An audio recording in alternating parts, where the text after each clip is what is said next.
So as I said, we are the recipients of the elite's greed.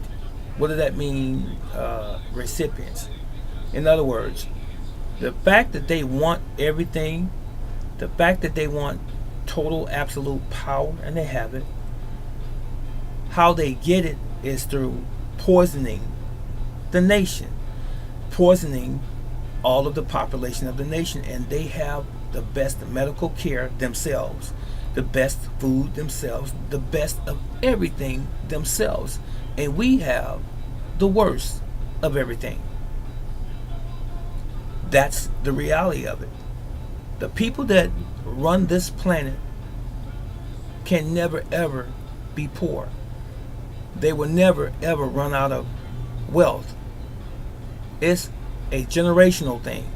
Now it's passed on and passed on from generation to generation to generation. And everybody else has created that power that they have off the backs of what used to be the poor. Now it's the so-called middle class, which is almost now completely dismantled. We really don't have a middle class anymore. Not like we did 30 years ago. But anyway, getting back to my friend who was diagnosed with cancer. She used to drive her automobile. We would go to various events together and go out and eat and enjoy one another, our family and her family and so forth, and karate tournaments and the nine. She can't do that now. She used to go over to her family's house to visit and babysit the kids from time to time. She can't do that anymore. She's wearing a mask 24 hours a day. She's wearing gloves on her hands. She can't walk throughout her house on a carpeted floor without shoes on. She can't touch garbage, can't wash dishes, can't do anything like that anymore. All she is resigned to is just sitting and watching television, reading a book, or things of that nature. Sedentary type of exercises. She's not saying this, she's giving no indication, but I know she feels miserable. And she's trusting the process, that the doctors really care, that they will do what is good for her. I want to say that it's just simply her measure of faith. She's not stronger, not to put myself on the pedestal, but she doesn't have the type of faith that I do in the process being me. I know for a fact that chemotherapy and radiation, and this is well documented for many, many years, that they kill cancer cells. They kill good cells and bad cells. Radiation and chemotherapy doesn't know how to differentiate between good and bad cells in the human body. So guess what? Kills everything.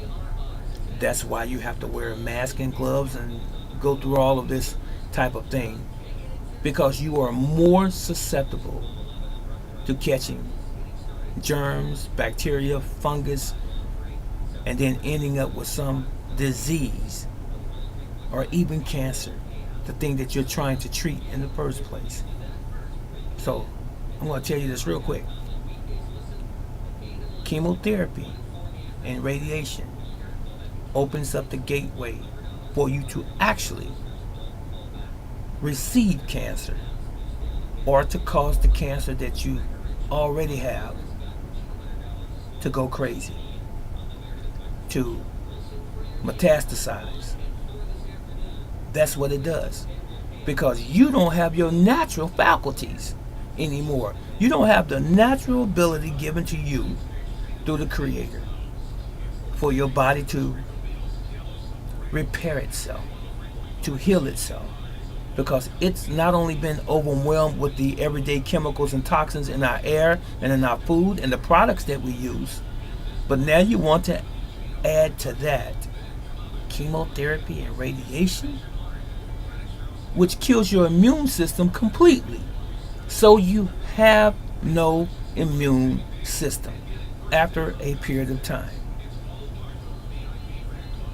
Doctors know this, yet they still prescribe chemotherapy and radiation.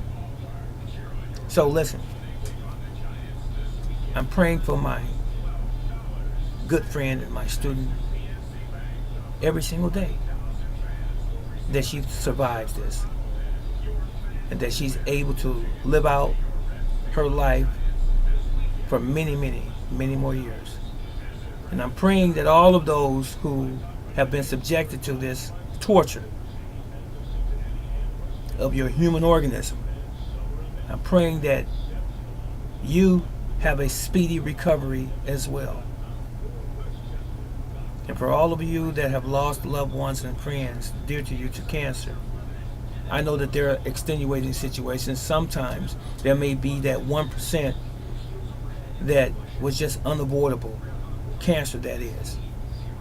But the vast majority of cancer cases could have been averted, could have been changed.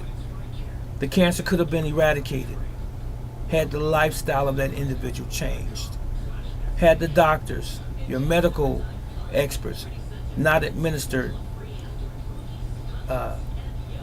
treatments, that's what I'm getting at, that help cancer. What else can I say?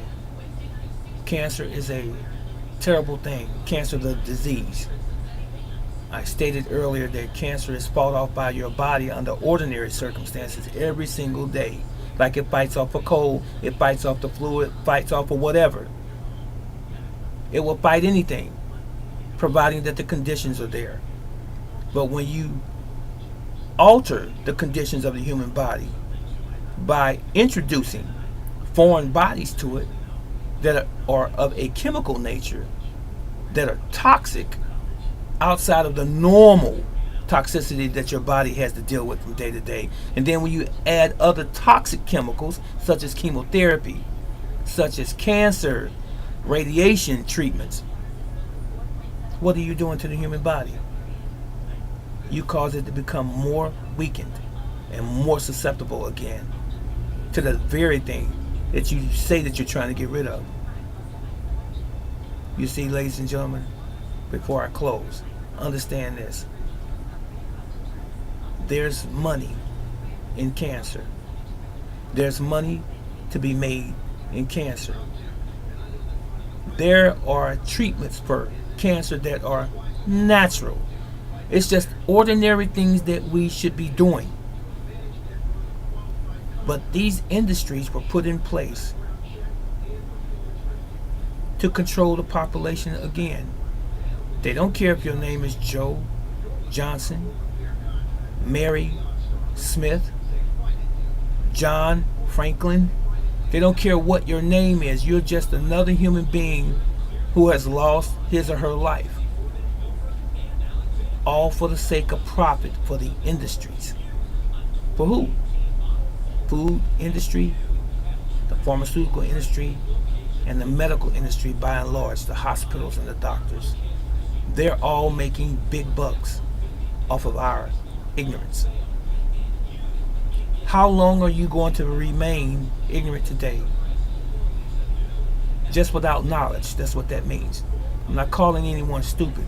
How long will you remain ignorant before you change your paradigm as it relates to your health?